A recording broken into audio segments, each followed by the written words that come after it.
What's going on, Summoners? I'm Kangas and welcome back to another ProGuides video. With a new patch coming out, we're here to give you the most OP Korean builds for you to test out in your games. We got builds for every single role, so make sure to watch to the end. All you support mains out there, I know you're patient, I believe in you. Smash that sub button and let's get into it. Starting off in the top lane, we've got the cantankerous cavalier himself, Kled. Kled is infamous for his ability to dish out a high amount of damage in the top lane, as well as being able to execute dives extremely well due to his double health bar passive. With his high H pool already turning him into a menace to deal with, it only makes sense that Kled's build is starting to shift towards a more sustain-based rune and item setup.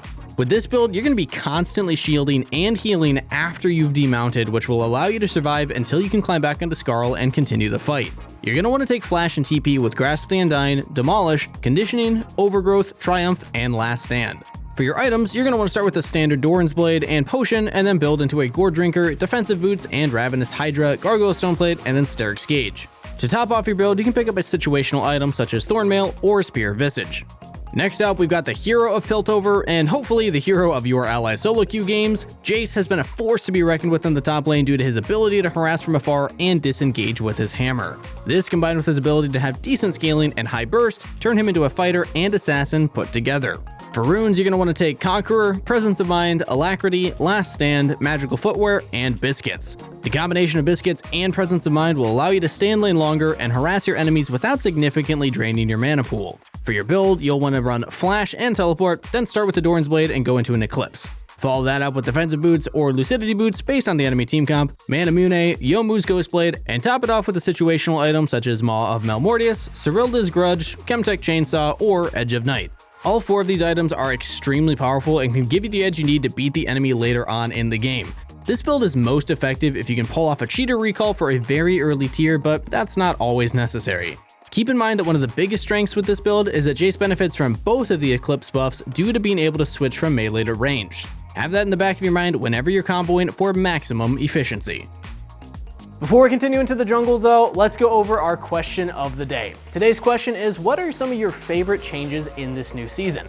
Honestly, mine is actually in the item shop when it recommends certain builds based on the champions that you're playing against. I think that's really neat and League definitely benefits from it, but let me know yours in the comments below. So let's get back into the video. Starting us off strong in the jungle, we've got Jarvan. Now, hear us out. Jarvan hasn't been seen as a decent jungler for a little while now, and there are better ones you can pick still, but with the new jungle changes, Jarvan will benefit substantially because he doesn't need a ton of gold or experience to be useful. For runes, you're going to want to run the standard Conqueror, Triumph, Legend Alacrity, Last Stand, Eyeball Collection, and Ravenous Hunter. Be sure to bring Flash and Smite and build into Red Smite, Gourd Drinker, Lucidity Boots, Black Cleaver, Chempunk Chainsaw, Steric's, and top it off with a Spear Visage, Thornmail, or Gargoyles depending on the enemy team. With this combination of runes and items, you're going to be a meat shield who can run in and force engages for his team while also being able to deal a decent amount of damage. Again, since Jarvan is going to benefit from the jungle nerfs, he'll be able to have a higher impact with less money and experience in his pocket, unlike champions like Graves, so be sure to give him a try. Next up, we got Agony's Embrace herself, Evelynn. Evelynn has always had a strange place in the meta, but for good reason. She tends to carry a ton of potential behind her if you're able to play her to the best of her ability, and with this build, that job only gets easier. You're going to want to run Flash and Smite, and then take Electrocute, Sudden Impact, Eyeball Collection, Relentless Hunter, Magical Footwear, and Cosmic Insight for runes. For your core items, you'll want to grab Blue Smite, Dark Seal, Hextech Rocket Belt, Magic Pen Boots, Rabadons, Lichbane, and top it off with a Banshee's Veil or Void Staff. For Evelynn, be sure to do a full clear and buy a Dark Seal and an Amp Tome so that you can start your snowball off early. Mid-game, after your first item in boots, be sure to upgrade to a Mejai so that you can keep your lead rolling and quickly close out the game. And pulling us straight into the mid lane, we've got Diana. Diana has always been a very strong snowbally champion, and ever since her rework, she's been able to maintain a decent laning phase and an absolutely powerful teamfight. With that being said, you're going to want to reach the point where you scale and then be able to one-shot the enemy team as well as any straggling carries that you find along the way. You'll be taking Flash and Teleport for some additional safety in the early game, and then for runes, you're going to want Electrocute, Sudden Impact, Eyeball Collection, Ravenous Hunter, Shield Bash, and Second Wind. With these runes, you'll not only have burst potential, but due to Shield Bash and Second Wind, you can take more offensive trades and still come out on top. Those little HP advantages make a huge difference early game for somebody like Diana. Next up for your build, you'll want to start with Thorn's Ring and build into an early Dark Seal, Magic Pen Boots, Night Harvester, Lichbane, Zonias, and top it off with a Void Staff, Banshees, Rabadons, or Morellos. If you get fed early game, be sure to upgrade to a Mejai's for maximum carry potential. Once you get your Hextech Alternator, you can look for a lot more harass when it's off cooldown. Its passive deals a nice chunk of damage early game, and it's pretty safe due to the range and angle of Diana's Q. Ending our mid lane list, we got the Dark Sovereign. Syndra was once one of the best mid laners, and after some heavy nerfs, she's taken a decently large fall from glory. That being said, she's still pretty powerful and can be a very strong blind pick once you get good enough at her. With this build, you'll be able to kite the enemy and dish out a lot of damage and CC. You'll want to take the standard flash and teleport for more safety in lane, especially with her early mana problems. Teleport can be a savior if you mess up your laning phase. For your runes, you're going to want to take Phase Rush, Mana Flow Band, Transcendence, Scorch, Biscuits, and Time Warp Tonic. Transcendence and Phase Rush are key to this build as it maximizes the amount of CDR that you have and you can constantly push out your abilities. For your build, you'll want to take the Corrupting Potion as your starting item. Then build into a Darksteel, a Ludens if the enemy is squishy, otherwise just get Liandry's as your mythic. Then follow those up with Lucidity Boots, Rabadons, Horizon Focus, Archangel Staff, and top it all off with either Banshees, Zonias, Void Staff, or Morellonomicon. Due to Syndra's powerful early game and your Corrupting Potion start, you're going to want to try and pull off a Cheater recall for tier. Afterwards, be sure to rush Lucidity Boots due to how much CDR it provides. Don't be afraid to build an early Seeker's Armguard too if you're versus a strong AD Assassin. That being said, after your first item, if you need anti-heal, sit on Oblivion Orb and finish the item last. Before we continue with the video, don't forget that from now until the 20th, you can use the discount code RANKUP2021 for 20% off your next ProGuides subscription. To claim this amazing discount, just head over to ProGuides.com and enter in the code. While you're there, check out the site, explore everything we have to offer so you can reach your ranked goals. If you've never tried the ProGuides subscription before and have always wanted to, this is your best chance. Now, let's get back to the video.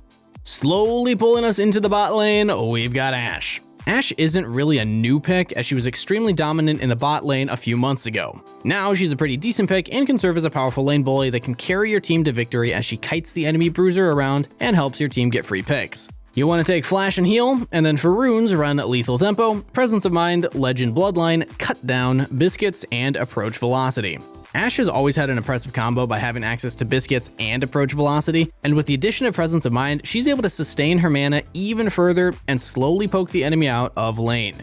For your build, you'll want to start off with a Doran's Blade and then rush Berserker's Greaves, Kraken Slayer, Phantom Dancer, Infinity Edge, Runaan's Hurricane, and top it off with Mortal Reminder, Mercurial Scimitar, Bloodthirster, GA, or Lord Dominic's Regards. This build allows you to chase down enemies while also having the potential to kite back their entire team as you slowly shred down bruisers due to Cut Down, Kraken Slayer, and your attack speed bonuses. Next up, we've got Draven. Draven's extremely powerful early game is where he truly shines. With this build, you try and force it even further and aim for high kills so that you can snowball the game as you one-shot the enemy squishies on your way to the Nexus. You'll want to take Flash and Heal, and then run a Halo Blades rune page with Taste of Blood, Zombie Ward, Ravenous Hunter, Overheal, and Legend Bloodline. Then for your items, be sure to start with a Doran's Blade and build into a Kraken Slayer, Berserker's Greaves, Essence Reaver, Infinity Edge, Bloodthirster, and finish it all off with either Mercurial Scimitar, Mortal Reminder, Rapid Fire Cannon, or Lord Dominic's Regards. With this build, you're able to dish out damage early and provide a ton of early healing due to your raw AD and attack speed. It's not as bursty as many other Draven builds, but it offers a lot of high DPS and the snowball potential. Finishing off with 80 carries, we got one of the star-crossed lovers, Xayah. Xayah's been struggling in the current meta lately, but she still holds a strong place as a powerful counter pick. Especially when paired with Rakan, she can hold a laning phase and snowball the game slowly but surely. You'll want to take Flash and Heal, then run Lethal Tempo, Presence of Mind, Legend Bloodline, Coup de Grace, Taste of Blood, and Ravenous Hunter for your runes. As for your items, be sure to start with a Doran's Blade, then build that into a Gale Force, Berserker's Greaves, Essence Reaver, Infinity Edge, Rapid Fire Cannon, and then top it off with Mortal Reminder, GA, or Lord Dominic's Regards. Overall, Xayah may not hold as much power as the current meta 80 carries, but she's able to hold her own through a ton of AoE damage, good trades, and extreme safety with her ultimate.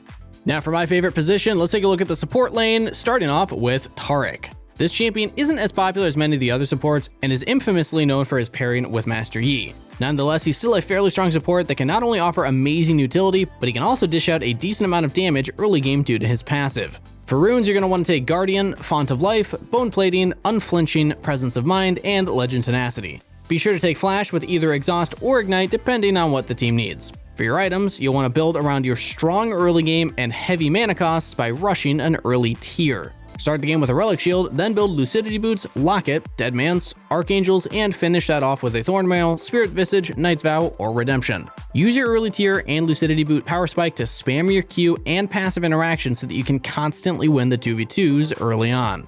Next up, we got a more general type of build, as a ton of supports fall under this category. I'm sure all of you have seen a lot of Moonstone supports lately, like Seraphine or Lulu, so be sure to use this build to make them as strong as possible and enchant your way to victory.